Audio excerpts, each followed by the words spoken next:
দর্শক, বলছিলাম বিএনপির মনোনয়নের সবথেকে চমক যে দুইটা, সেই দুই কাণ্ড কেন ঘটল। ফজলুর রহমানকে মনোনয়ন দেয়া এটা বিএনপির অনেক বড় একটা সিদ্ধান্ত এবং আমার মনে হয় যে বিএনপির সবথেকে ভালো সিদ্ধান্তের মধ্যে একটা। কারণ মুক্তিযোদ্ধা ফজলুর রহমানকে বহিষ্কার করার পরেই বিএনপিকে অনেক বেশি সমালোচনা সহ্য করতে হয়েছে।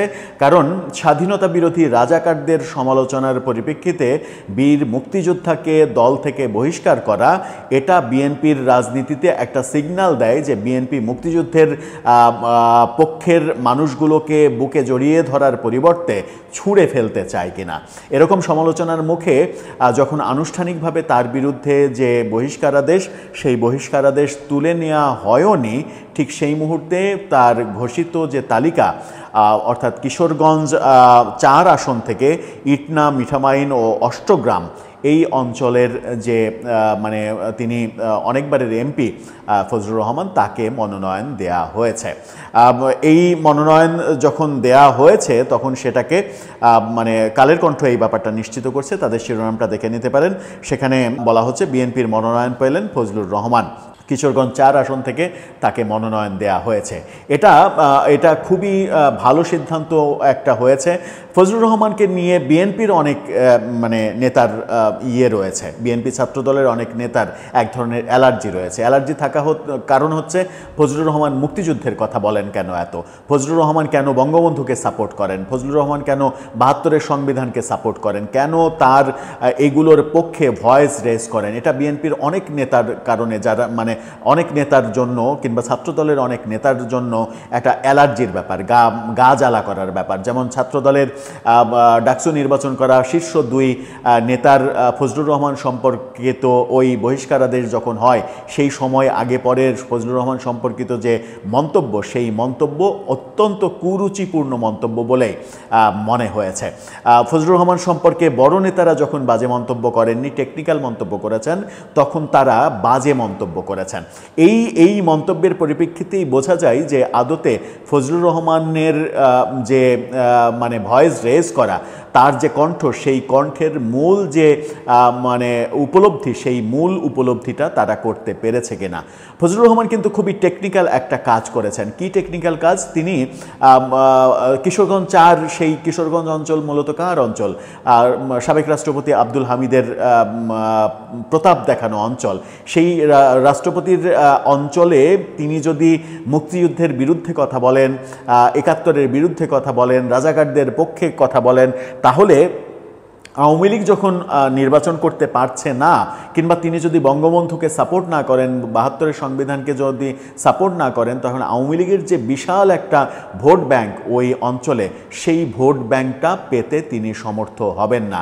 সেটা তার একটা আমি জানি না তার এটা ইন্টেনশন ছিল কিনা, তবে একটা ভাবনা বলা যেতেই পারে যে এই ব্যাপারটা তার যদি ভাবনার মধ্যে থেকে থাকে, তাহলে তার একটা কৌশলী ভাবনা, পজিটিভ ভাবনা।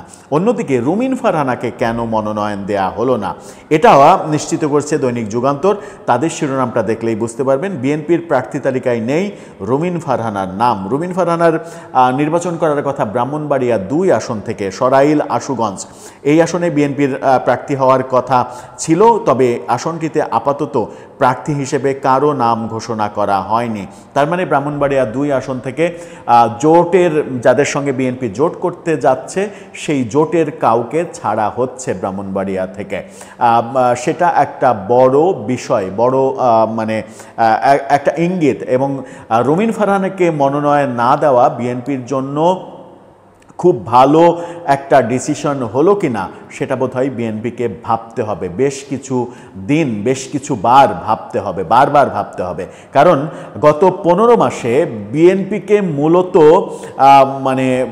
কি বলবো, যে বিএনপিকে মিডিয়াতে টিকিয়ে রেখেছিল যে 2 জন তাদের দুইজনই হচ্ছে এই রুমিন ফারহানা এবং ফজলুর রহমান। ফজলুর রহমানকে বহিষ্কার করার পরেও তাকে মনোনয়ন দেওয়া হলো, কিন্তু রুমিন ফারহানা যিনি ভয়েস রেজ করেছেন এবং প্রতি মুহূর্তে ভয়েস রেজ করেছেন, তাকে বাদ দেওয়া হলো। তাকে বাদ দেওয়ার কারণ কি এটা যে এই সরকারের প্রচণ্ড সমালোচনা করেছেন রুমিন ফারহানা এবং কখনো কখনো এই সরকারকে আওয়ামী লীগের দুঃশাসনের চাইতেও খারাপ অবস্থা তৈরি করেছে এই কথা বলেছেন।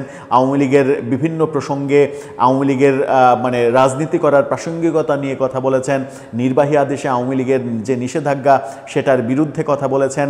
এই ব্যাপারগুলো কথা বলেছেন, মানে বিভিন্ন যে হয়রানি, গ্রেপ্তার, জুলুম, এই ব্যাপারগুলো নিয়ে কথা বলেছেন। আবার এটা যেমন কথা বলেছেন, তেমনি বিএনপির যে চাঁদাবাজি, যে মামলাবাজি, দখলবাজি বিভিন্ন অভিযোগ আসছে, সেই অভিযোগগুলোও বিভিন্ন সময় তিনি স্বীকার করেছেন। স্বীকার করে তিনি তার মতো করে যুক্তি উপস্থাপন করে দায়টা সরকারের দিকে দিতে চেয়েছেন যে বিএনপি কি করতে পারে। বিএনপি করতে পারে তার দল থেকে সেই ব্যক্তিকে বহিষ্কার করতে পারে। বিএনপি তো সেগুলো করছে বহু জায়গায়, কিন্তু সরকার কেন ব্যবস্থা নিচ্ছে না?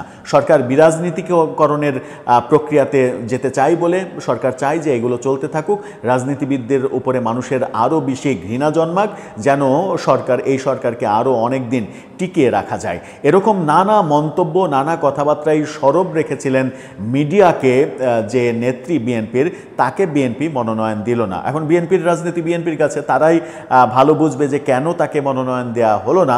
কিন্তু আমার মনে হয়েছে যে বিএনপির আজকের যে মনোনয়ন ঘোষণা 237 আসনে, সেখানে বড় 3টা চমকের 2টা চমক হচ্ছে এটা: রুমিন ফারহানাকে মনোনয়ন না দেয়া, বীর মুক্তিযোদ্ধা ফজলুর রহমানকে মনোনয়ন দেয়া এবং বিএনপির মনোনয়ন তালিকায় কোনো শিল্পী কিংবা শোবিজের কারো নাম না থাকা।